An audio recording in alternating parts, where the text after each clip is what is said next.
আমাকে কথা বলতেই হবে ইনশাআল্লাহ, কারণ আগামীতে আবার আপনাদের সাথে দেখা হবে কিনা আমি জানি না। কথা বলতেই হবে।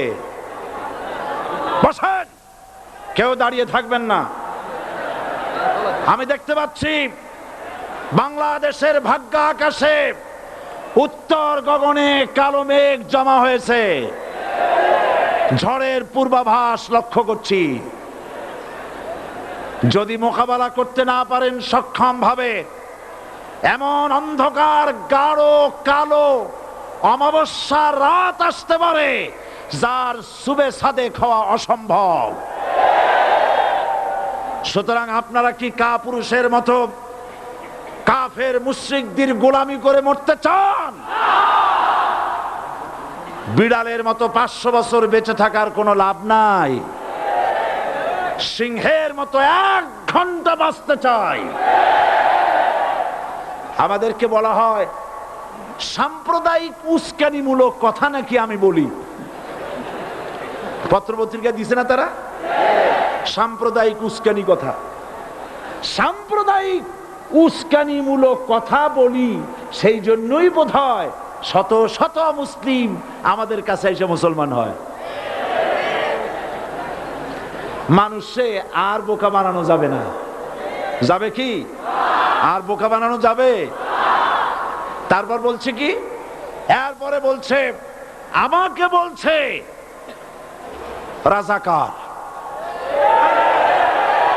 শুনে রাখো চট্টগ্রামের লক্ষ লক্ষ জনতা, পার্লামেন্টে যখন আমাকে এই কথা বলা হয়েছিল, আমার পার্লামেন্টের কলিগ জাফরুল্লাহ চৌধুরী সাহেব বসে আছেন এখানে। হ্যাঁ, জাফরুল ইসলাম চৌধুরী বসে আছেন পাশে। প্রধানমন্ত্রী সুদ্ধা, অন্তত 3 শতাধিক পার্লামেন্টের সম্মানিত সদস্যরা সেদিন বসা। 1997 সনের বাজেট বক্তৃতা যখন আমি করতেছিলাম, ডক্টর কুদরতে খোদা, নাম রাখছে কুদরতে খোদা, আসলে গজবে খোদা। এই লোকটি নাস্তিক, ইসলামের চূড়ান্ত দুশমন। তার প্রণীত শিক্ষা ব্যবস্থার যখন সমালোচনা করছিলাম, ট্রেজারি বেঞ্চ থেকে আমাকে বলা হলো রাজাকার। আমি আমার সমস্ত শক্তি একত্রিত করে বলেছিলাম শুধুমাত্র হিন্দুস্তানের রাজাকারেরাই আমাকে রাজাকার বলতে পারে। আমি বলেছিলাম 1973 সন পর্যন্ত আমি বাংলাদেশের কোন রাজনৈতিক দলের নেতা এবং কর্মী ছিলাম না। আমি রাজাকার নই। আমাকে রাজাকার বলে যদি তাকেও প্রমাণ করতে না পারে 10 কোটি টাকার মানহানি মামলা দায়ের করব। আমার এই বক্তব্য সারা দুনিয়া শুনেছে। পার্লামেন্টে আমার এই বক্তব্য রেকর্ড হয়ে আছে। সেদিন 3 শতাধিক পার্লামেন্ট মেম্বারের কেউ আমার চ্যালেঞ্জ গ্রহণ করেন নাই। যে কোনো ব্যক্তি পার্লামেন্টে গিয়ে আমার বক্তৃতা দেখে আসতে পারেন। এরপরে 1997 সনের 7ই অক্টোবর দৈনিক জনকণ্ঠ পত্রিকা যখন আমার বিরুদ্ধে লিখলো, সেই পত্রিকায় সাইদির ওপেন চ্যালেঞ্জ 8ম পাতা, 1997 7ই অক্টোবর, এত বড় 2 কলামে হেডিং। সেখানে আমি বলেছি বাংলাদেশের সকল সাংবাদিক, গোয়েন্দা বিভাগ, বাংলাদেশের সকল বুদ্ধিজীবীকে আমি আমার পিরোজপুরে আমন্ত্রণ করছি। আমার উপস্থিতিতে যদি কেউ প্রমাণ করতে পারে বাংলাদেশের স্বাধীনতা যুদ্ধের বিরুদ্ধে আমার কোনো ভূমিকা ছিল, সজ্ঞানে স্বেচ্ছায় জাতীয় সংসদের সদস্য পদ থেকে পদত্যাগ করব। 3 বছর পার হয়ে গেছে, আজ পর্যন্ত কেউ এই চ্যালেঞ্জের মোকাবেলা করে নাই। সুতরাং আমাকে যারা রাজাকার বলবে তারা পিতৃ পরিচয়হীন অবৈধ সন্তান। 1971 সনের, শোনো মুসলমানেরা, 1971 সনের কোন কাদা সাইদির গায়ে লাগে নাই।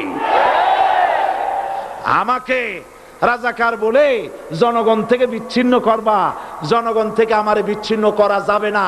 কারণ এই জনগণ আমার জন্য আসে না, এই জনগণ আসে আল্লাহর কোরআনের জন্য।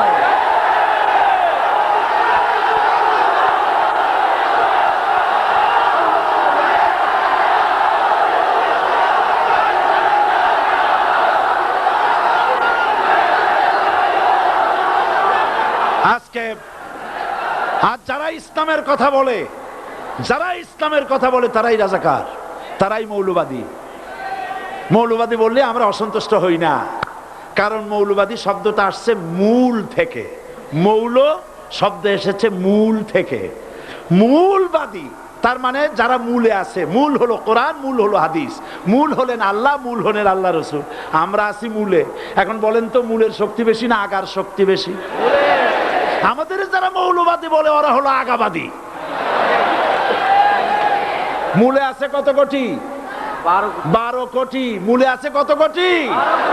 আর আমাদের যারা মৌলবাদী বলে ওই থাকো গাছের আগায়, আমরা মূলে।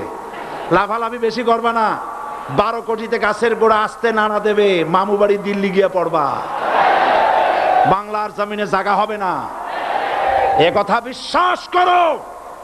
বাংলাদেশের মুসলমানদের শরীরে এক বিন্দু রক্ত থাকতে শয়তানের তৈরি করা ধর্মনিরপেক্ষ মতবাদ বাংলার জমিনে কায়েম হতে দেওয়া হবে না, হবে না।